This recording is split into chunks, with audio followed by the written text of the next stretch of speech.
ग्लानिर्भवति भारत अभ्युत्थानमधर्मस्य तदात्मानं सृजाम्यहम्। अर्थात हे भारतवंशी अर्जुन, जब जब धर्म की हानि और अधर्म की वृद्धि होती है, तब तब मैं अपने आप को साकार रूप से प्रकट करता हूँ।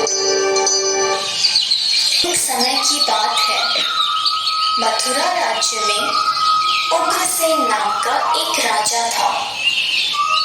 उसने अपनी पुत्री देवकी का विवाह वासुदेव नाम के युवक से तय किया। देवकी का भाई कंस, जो कि बहुत ही क्रूर, दुष्ट और निर्दयी था, देवकी से अत्यंत प्रेम करता था। इसीलिए विवाह संपन्न होने के बाद कंस स्वयं उसको छोड़ने ससुराल गया। जब वह रथ में जा रहे थे, तब बीच रास्ते में उनको आकाशवाणी सुनाई दी। हे दुष्ट कंस, तूने इस धरती पर बहुत पाप किए हैं, इसलिए इस धरती पर से तेरे पाप नष्ट करने के लिए देवकी का 8वां पुत्र जन्म लेगा और वही तेरा विनाश करेगा। यह सुनकर कंस अत्यधिक भयभीत व क्रोधित हो गया। वह बीच रास्ते में से ही रथ को वापस मथुरा ले गया और देवकी और वासुदेव जी को बंदी गृह में डालकर बंदी बना लिया। समय बीतता गया। कुछ समय बाद देवकी की पहली संतान हुई। जैसे ही कंस को इसकी सूचना मिली, कंस ने देवकी की संतान को मार दिया। यह उसके अत्याचार की शुरुआत थी। इस प्रकार कंस ने देवकी के 7 पुत्रों को उनके जन्म के तत्काल बाद ही हत्या कर दी। इससे वासुदेव और देवकी अत्यधिक दुखी थे। पर अंततः इस अंधकार के छटने का समय आ गया, जब भगवान ने धरती पर मानव रूप धारण करते हुए जन्म लिया।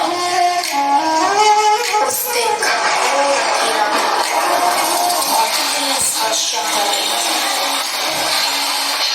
ऐसे लग्न में भगवान ने धरती पर देवकी की 8वीं संतान बनकर बालक रूप में जन्म लिया।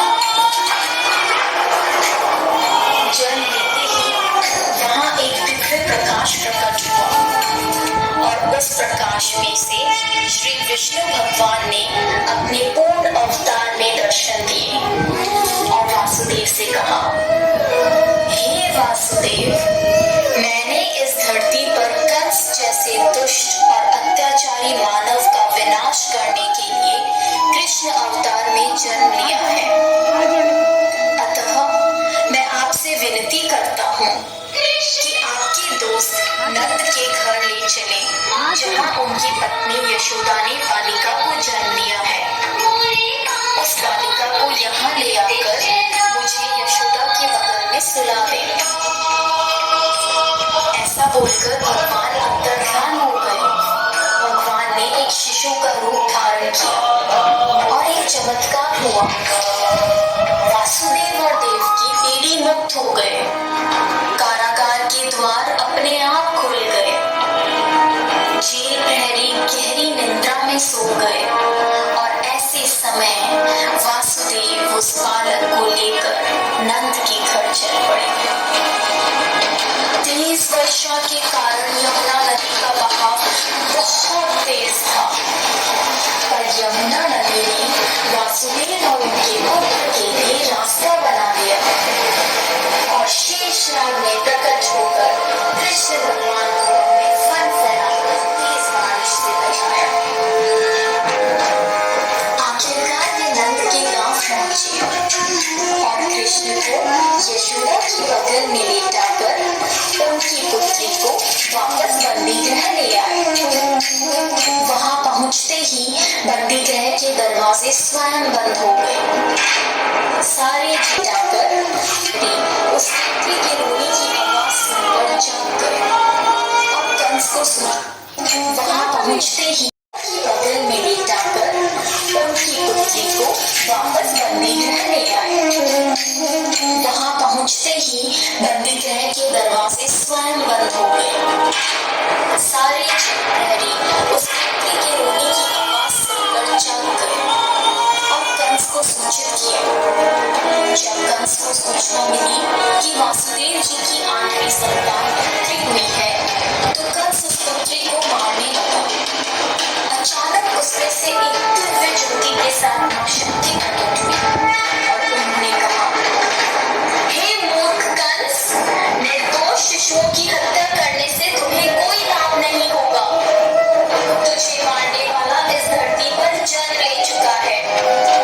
तेरा वध करने के लिए देवकी के 8वें पुत्र ने इस धरती पर जन्म ले लिया है और वही तेरा विनाश करेगा।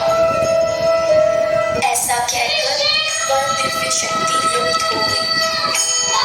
जब कृष्ण भगवान बड़े हुए तब उन्होंने कंस का वध किया और इस प्रकार कृष्ण भगवान ने धरती पर अत्याचार व बुराई का अंत किया।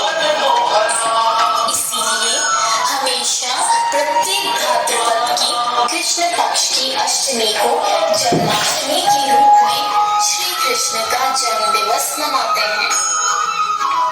जय श्री कृष्ण।